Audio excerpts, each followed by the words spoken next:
What's up, you guys? We got some fights this weekend, all right? Now, spit a little bit. Now, in our first fight, we got Brian Kelleher versus Kevin Natividad. Feliz Natividad. And, I don't think this fight's going to happen, apparently, but I'll just pick Kelleher. Next fight, we got Cole Smith versus Hunter Azure. No, excuse me, I got a little bit of Pringles mixed with Arizona tea going on, you know what I mean? The next fight, we got Cole Smith versus Hunter Azure. Hunter Azure got knocked out in his last fight, and Cole Smith wrestle-fucked the guy if it was Miles Johns in his last fight, which I remember. And I was sweating because he almost beat my dude Miles Johns that I bet on, and I couldn't have that. And you know what? He didn't. And he also left a bad taste in my mouth. And, I didn't see the fight with Hunter getting knocked out. All kidding aside, I didn't see that fight. So it didn't really affect me like it did everybody else. But I'm going to have to go with Hunter Azure on this one.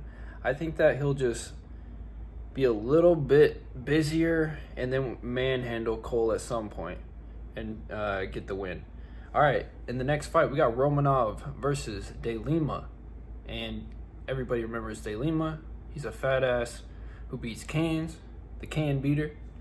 And I think that he'll be beating his way all the way off the UFC after this fight, because I think Romanov's going to ground and pound him into possible retirement. And I think De Lima's probably been couch surfing and watching a lot of Dish Network. And I don't think that he takes this shit serious. And I think Romanov's ready to beat that ass. And, De Lima is getting fatter and Romanov's getting healthier. You know what I mean? The next fight, we got De La Rosa versus Viviana Arroyo. And I don't know if I said that right. I don't care. But, you know what? I was impressed with Montana in her last fight a little bit. I think that she could beat up her husband.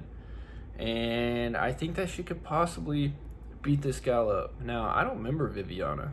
Now, these UFC fights that are girls' fights, I don't really watch them that good. That's the time I'm getting a cheese stick or something like that. You know what I mean? And so, excuse me if I don't remember Viviana.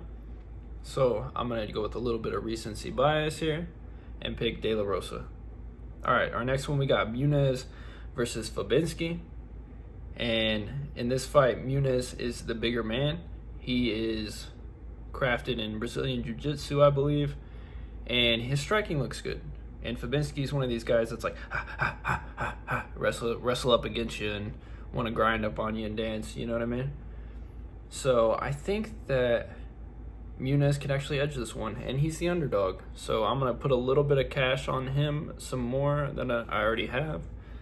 And I'm going to have to go with Andre Muniz on this one to take the win over Fabinski. All right. Apparently Jalen Turner and Thiago Moises isn't happening, and I was going to go with Moises. Michel Pereira versus Zalim Imadaev isn't happening. I was going to go with Imadaev. Eubanks versus Rosa. The girl fight is happening. I'll quickly tell you, I'm just going to go with Rosa. I think Eubanks is a journeywoman, and I just don't think she's that good. Everybody else seems to think she's that good this week. She is probably more well-rounded, you could say, but I don't know. I don't have any faith in her, and I'm going to go with Rosa. Beat that ass, Rosa. OSP, the veteran, versus Alonzo Minifield. And I honestly think that people are overrating Minifield a little bit here. I'm surprised that he's the favorite. He could definitely knock out OSP and prove me wrong, but I'm going to give it to the veteran, who's the bigger man, coming down from heavyweight. He's proven his chin better than people give him credit for. And I just think he can get it done by submission later in maybe the second or third. I think that he'll sub him. And then our next fight, we got Alistair Overeem versus Augusto Sakai. And I can't tell who they're trying to make the victim here, or the sacrificial lamb, but I don't know. I've heard good arguments for both sides, but I think that Overeem's definitely good enough to beat Sakai. Is Sakai good enough to beat Overeem? Yeah, if he clips him hard as fuck. And I think he's got to get him early because, I don't know, I just think that Overeem could outlast the Onslaught. He outlasted Walt Harris and some other people too, you know? And I think that he's another one whose chin is better than people give him credit for. So, I don't think he's as necessarily a glass cannon. He might be like a plexiglass cannon or something like that. You know what I mean? So I'm gonna give this one to Overeem. Let's hope that Overeem could get one more in the win column. And apparently he's gonna fight to. He's 100 and he has 100 on his record. So I just made that up. But thanks for watching, you guys. Have fun and let me know who you're betting on.